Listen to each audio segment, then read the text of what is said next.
G'day boys and girls, it is the Quacker Man here once again. Today, guess what I'm doing? I'm off to buy a new rear tyre. That's right, wasn't that long ago when I replaced my tyres. Now I'm still keeping the front tyre, but I'm going to replace the rear. And here's why. Righto, so I'm looking at these Generation 1 Motoz Tractionator Adventure tyres, and I've so far got 4,900, just over 4,900 Ks on them, and yeah, you can see, you know, what's happened to them. They've worn quite a bit. Mind you, I do not ride as conservatively as I should, so yeah, I'm gonna go and change them today. Not quite down to the wear indicator yet, but you can see, you know, quite squared off. And I'm only running in medium duty tube, so you know, getting down to quite a bit of space here, which you know, it could be vulnerable. It's a pity, there's such a lot of chunk on the edges here, but I think I might have to go for a more 50-50 orientated tyre as opposed to this kind of thing. So yes, nearly 5,000 Ks on them. I probably would have got 5,000 at least out of them, but yeah, there's just a lot of you know, deterioration going on. And when I first got these too, you should have seen them chunking, like they were chunking off the corners as soon as I got home, and I was, what the fuck, what's going on here? So yeah, off to GC, mate, and we will replace this with something maybe not quite so gnarly. I don't really ride that gnarly anyway, so with the front tyre, I've got just over 4,900 Ks on it, and it's still got plenty of life in it. It's got a bit of that cupping, whatever you want to call it, going on the centre tread. You can see the cupping that's going on here, or the, you know, the sort of reverse wear, I guess, from the braking. Other than that, plenty of tread on these tyres. But the rear, as you saw, is a little bit worse off. I'm going to go for something a little bit more road orientated, even though my heart doesn't really want that. I've got to think more with my head, you know what I mean? So, I mean, I do try and find as much dirt as I can when I'm out riding, but there is a lot of blacktop getting to there. Now, I don't do any commuting anymore on the bike, so basically I just want to, you know, have something that's going to last longer. And the other thing is, I also need to ride a little bit more conservative. Now what I mean by that is, when I'm out on the dirt, on the gravel roads, the hard pack stuff, I will tend to, you know, turn my right wrist a little too much at times. And it, you know, it's good fun getting the back end squiddling out and all that sort of stuff and whatever, roosting up everywhere. But if I really want to get a bit more miles out of these tyres, kilometres, as we say here in Australia, I really do need to rein that in a little bit.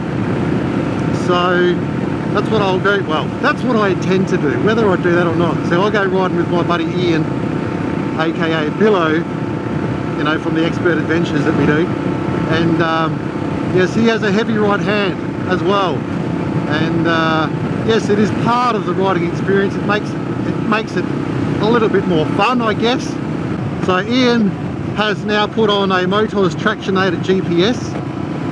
So it is a at least a 50-50, maybe even slightly more road orientated. I'm not 100% sure. It does have a rather, well, I wouldn't say wide, but it's got a decent amount of centre continuous rubber, which is great for road riding. Now he does a lot of commuting, I don't, but we will both be riding to the Grampians in a few months' time, and we do want to have some comfort, and also we don't want to just be chunking off our knobs. We'll leave that to our personal time, so to speak. So yes, we don't want to be chunking off our knobs. Well, I don't want to be chunking off my knobs, even though I really want to have more of that grip for off-road, because I mean, you know, yes, more of the braking's done with the front wheel, and I'm still going to have enough of that because of the tyre that I've still got on there. She's quite chunky. The back tyre generally skids around and carries on anyway, but you know, obviously with less of a chunkier tread, it'll do the skidding around even easier. So I'll have to be even lighter on the rear brake pedal, which is sometimes hard to do, especially when you're wearing the bloody moon boots. Make sure your bike's registered, mate, when you go through here. I don't know if they've got cameras on the other side facing. No, they don't. So we don't have front facing number plates here in South Australia. It's not a legal requirement, so they can't really see your number plate. I'm sure they're going to bring it back in at some stage. It was legally required at some stage from memory, not while I've been a rider, but the reason I'm talking about that is last weekend, you know how I fixed up the doohickey and I was all excited and blah blah blah. I hastily got it back on the road and took it for a test ride. Well, before I did all that, I did the right thing. I went down to the Service SA / Department of Motor Vehicles here in South Australia, and promptly notified them of my deregistration of the bike and told them why. I said, I'm taking the bike off road. I'm not sure how long it's going to be. I don't want you sending me reminders about having the plate still, and because apparently they can fine you if you don't return your plates after they've asked them back and you've left your bike unregistered or any vehicle unregistered. Apparently they can fine you. Now, it's never happened to me yet. I have ignored some of those letters in the past. I've also rung up about them in the past as well and just said, look, you know, surely you can see a record of my registration history and how I register, when I register. But, you know, obviously to them, they're not that smart, their systems aren't that smart. So, yeah, it pays to let them know. So that's what I did, I let them know, and yeah, so I took the bike registration off. I've got a $13 check back. I haven't even cashed that check in yet, $13, woohoo. But anyway, yeah, so what I did, I got on the bike and took it for a test ride. Took it out on a Saturday afternoon, all good, no worries. Then on the Sunday, once again, took it out. This time I rode through the speed camera on Chandler's Hill Road in Happy Valley. Now, I wasn't speeding, mind you. In fact, I was probably doing 50, and it's a 70 zone. But what I did was show them my rear number plate with an unregistered vehicle. And it wasn't until I was about to travel through that same camera on my way home of that day's ride that the penny dropped, and I'm like, oh, fuck, you know, like, shit, I forgot to fucking register the bike, and I've already been through the fucking camera once. So it was a rear facing, obviously, because I was, you know, travelling past it and the camera was behind me. So it could have, well, it would have snapped my number plate. So I basically pulled over to the side of the road before I travelled through it front facing, which wouldn't have made any difference anyway because it wouldn't have read the plate. And I registered the bike, you know, with the Easy Reg app online on the side of the road. Panicking, thinking, fuck me, I'm going to get a fine, blah blah blah. So what I also did is I contacted my local Member of Parliament here, David Spears, and I told him the scenario and the circumstances, and you know how I was so great and thought I was so good because I saved all this money doing the repairs myself and blah blah blah, and then promptly lost that money going through this camera while I was unregistered. So yeah, I sent him a letter, well I sent him an email, I sent him a text as well, because I do have his text number, which is a good thing. We have spoken previously on other issues. He is a good guy, gets back to you and whatnot. He sort of replied and said, look mate, I don't like your chances. And also sent the Department of Transport and Infrastructure via the I think it was Revenue SA website the same message, saying, you know, same circumstances, blah blah blah. And she said, look, there's no leeway, and there's even literature to say online that there's no leeway. We're still doing 40 here. I can't tell anymore. I don't know why we'd have to do 40 here because the road looks perfect to me. Signs still aren't operating. Got 40 k's here, 40 k's there. This is an absolute dog's breakfast, mate. I got no idea why we need to be doing 40 Ks. Fair enough on those side roads there, where they're actually a major dog's breakfast with humps and bumps everywhere, but look at this road, look, and they've got 40k signs. What is with that? You've got a guy working on the other side there, but this side, you've got a few you've got a few orange cones that look like they don't even really need to be there. Absolutely ridiculous. Anyway, yes, she said, look, you know, they go out instantly. Once the camera takes a snap, it goes out instantly. And I didn't even bother responding. I'm like, oh, well, fair enough, just suck it up. So now we can do 60. Should be able to do 100 on here. No centre bollard here yet, which is, oh yeah, I guess this is going to be 4 lanes into the city eventually. But anyway, yesterday or Thursday, I think it was Thursday, I actually received the registration papers to the bike to say that it's been registered, but I had not yet received a fine. Am I going A-Lifts Road? No, I don't want to go to A-Lifts Road, I want to go this way. Still trying to get used to these goddamn motorways. So yeah, I don't know whether or not I'm still going to be fined, but I paid with the app online to register the bike, and I got the registration papers to the bike, and I have yet to receive the fine. So maybe they did let me off. Maybe there is, because it was literally like within 2 hours of going through that. Oh, now we're doing 40 again. Fuck's sake. 40, 60. What is it? 40, 60, and then 40. Fuck me drunk. This is the fucking dog's breakfast we've got to deal with here. I don't know why I'm doing 40, man. Look at this road. This is finished off here, mate. We've got the bollard here. Still telling us to do 40 Ks. Fuck me. Couldn't run a piss up in the brewery, mate, these guys. So yes, fingers crossed, mate, I haven't received that fine. But yes, don't be a dickhead like me and get all excited about riding your bike because you fixed it all up, but forget to bloody register it. You know, because that's why it's 40 Ks. Miles back though, yeah. Yes, so these red light speed cameras, they should also say registration checking as well, because that's what they do. They check your rego. Is it 60 here? I assume it is 60, yes. It's hard to keep up, man. So yeah, see how we go. But anyway, back to the tyres. Yes, so 4,900 kilometres I've got out of my Motoz Tractionator Adventure Generation 1 tyre.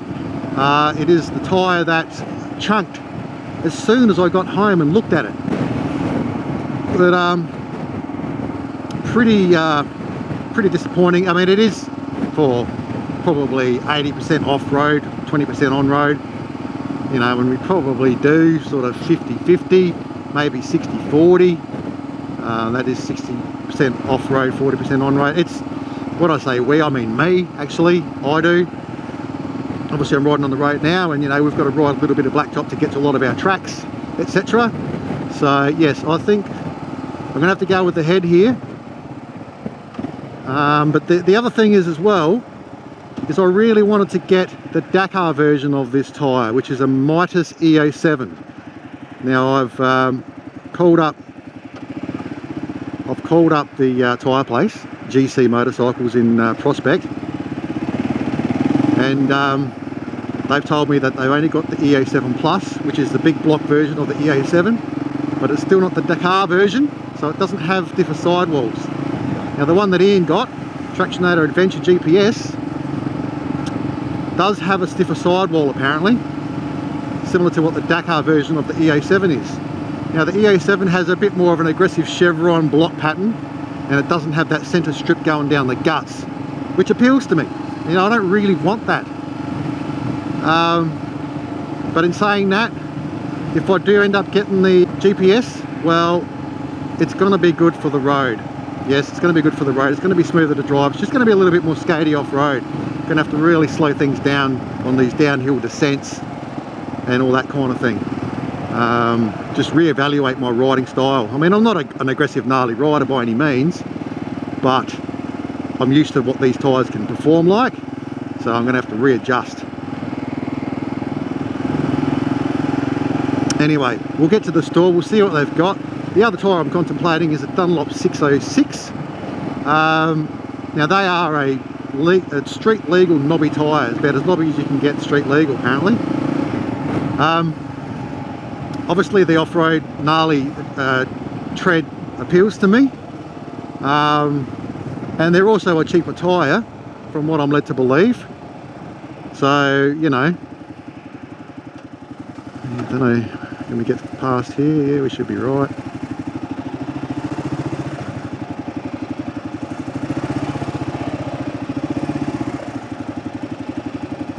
Yeah, I guess, yeah, we'll do.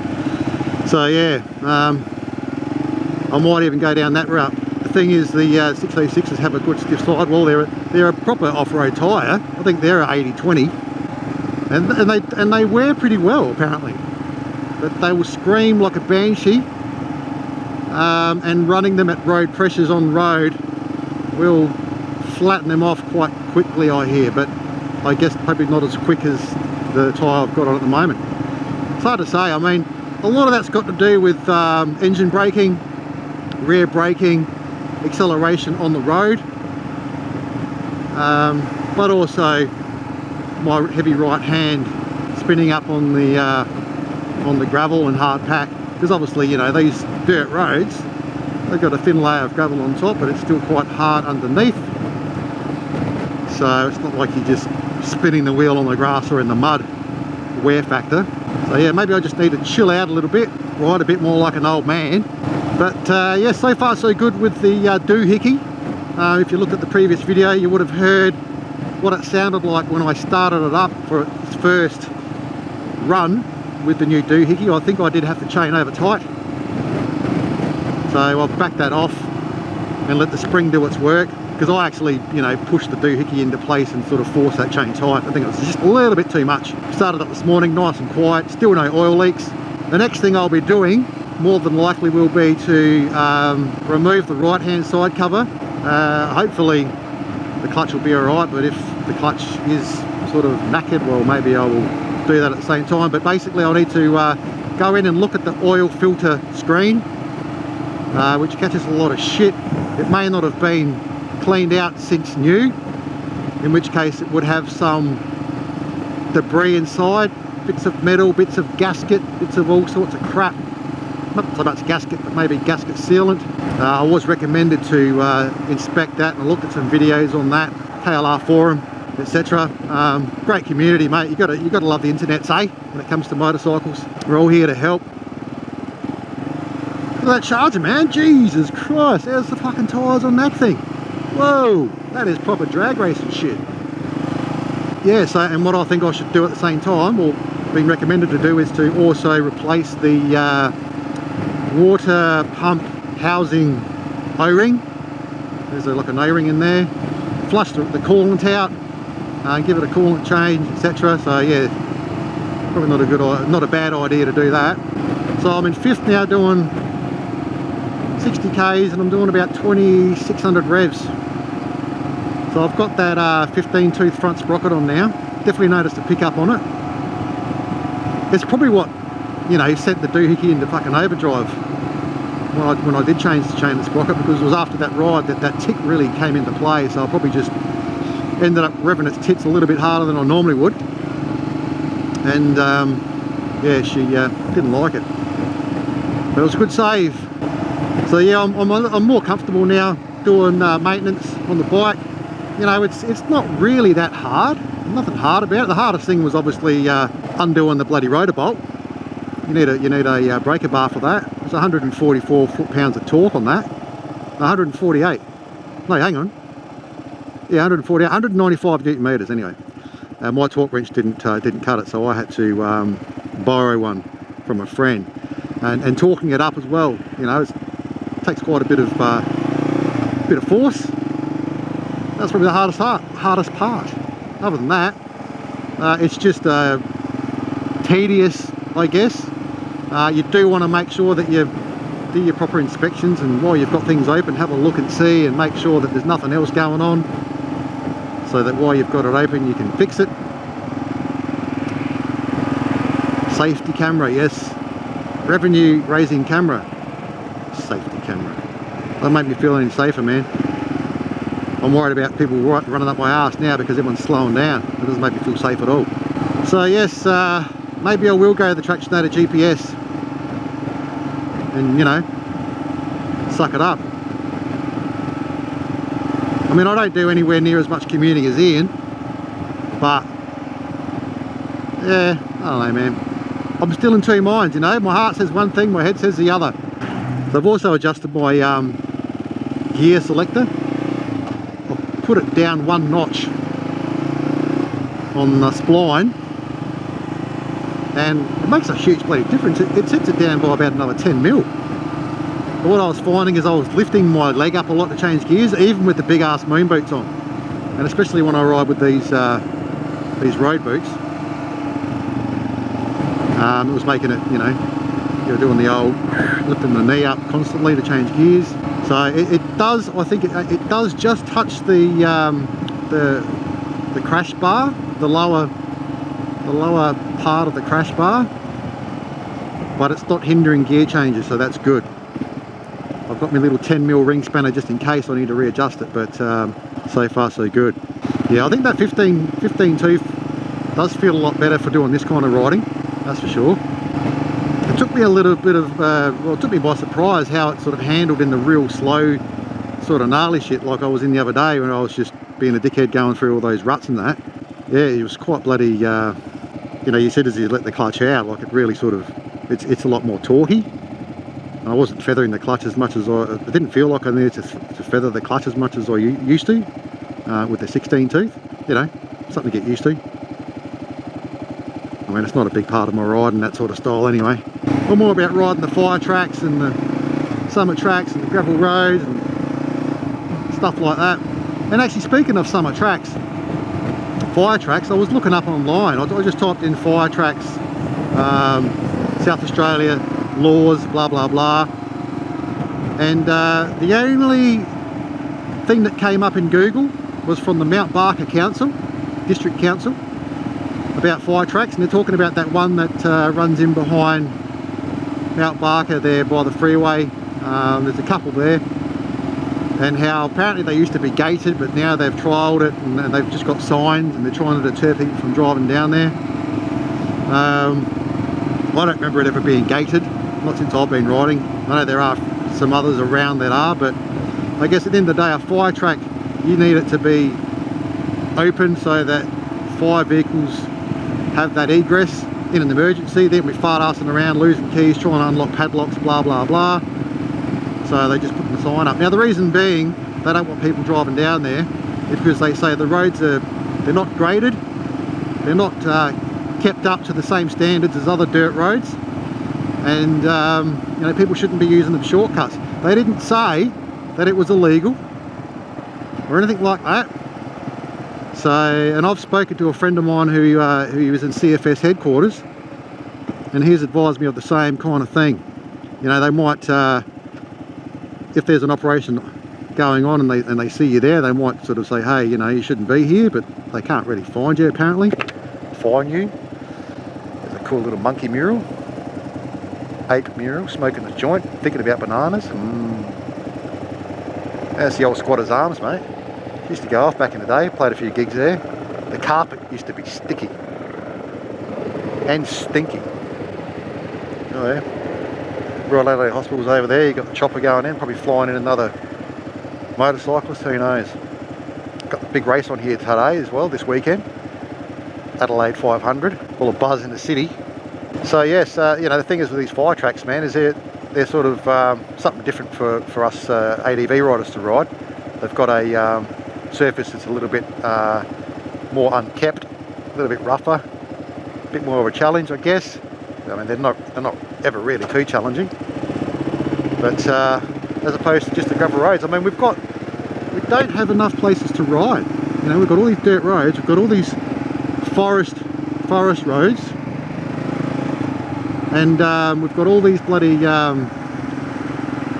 gated off, fenced off Department of Environment and Water areas that, you know, are just basically fenced off. You're not allowed to go in there, and they've got really good tracks. Now I understand the whole thing about the weeds spreading and all that sort of stuff. But at the end of the day, man, all we're doing is riding on dirt roads and roads, and we just want to ride in there. So I'm not going to be bringing any other weeds in. So yeah, I don't understand that argument. It's only going to, well, we'd only want it to be for registered motorcyclists.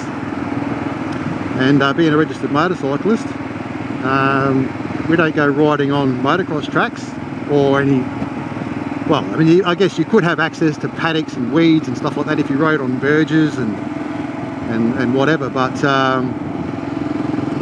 you know, 99% of ADV riders can only ride where we're allowed to at the moment, and it's, you know, there's a lot more there on offer. I mean, yeah, we've been down this road before, I guess, but you know, the whole thing with the eastern states having a lot more variety of sort of off-road riding, forest areas compared to what we have, mate, is incredible. I went and got my baffle re-welded yesterday. I went down to Redline, see Terry, Redline Performance Exhausts, and because the baffle that came with this bike when I bought it had the pipe cut off, not sure for what reason. I got into weld it back on to see if it made a difference in quietening the bike down. It's probably like very marginal. If I give it some,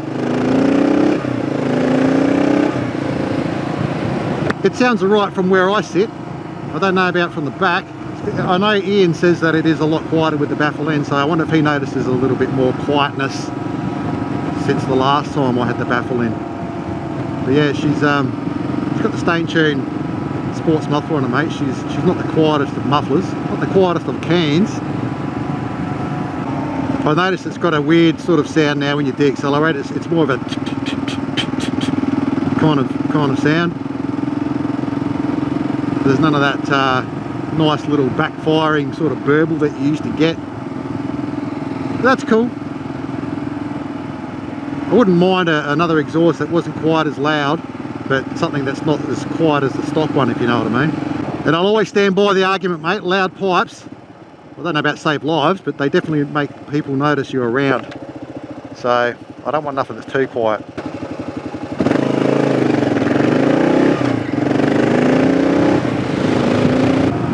Prepare to be embraced by the safety that is red light and speed cameras. Yes.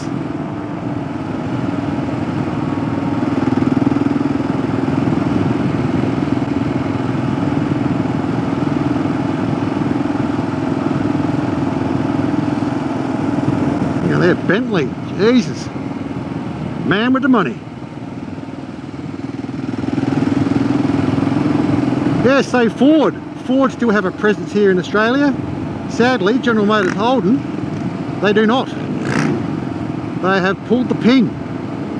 So I'm wondering now whether Chevrolet, whatever you want to call it, I'm wondering whether they will step in and open up dealerships. But it's highly unlikely because by all reports they've scrapped the export of right-hand drive vehicles, which is a bit sad. I guess they feel the market's not big enough in Australia for them.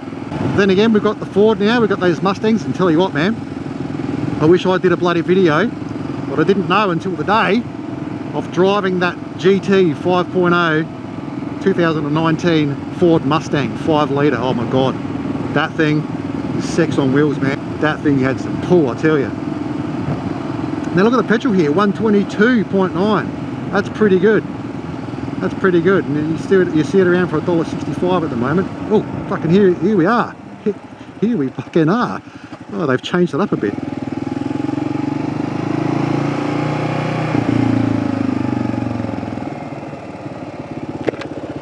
That crept up on me.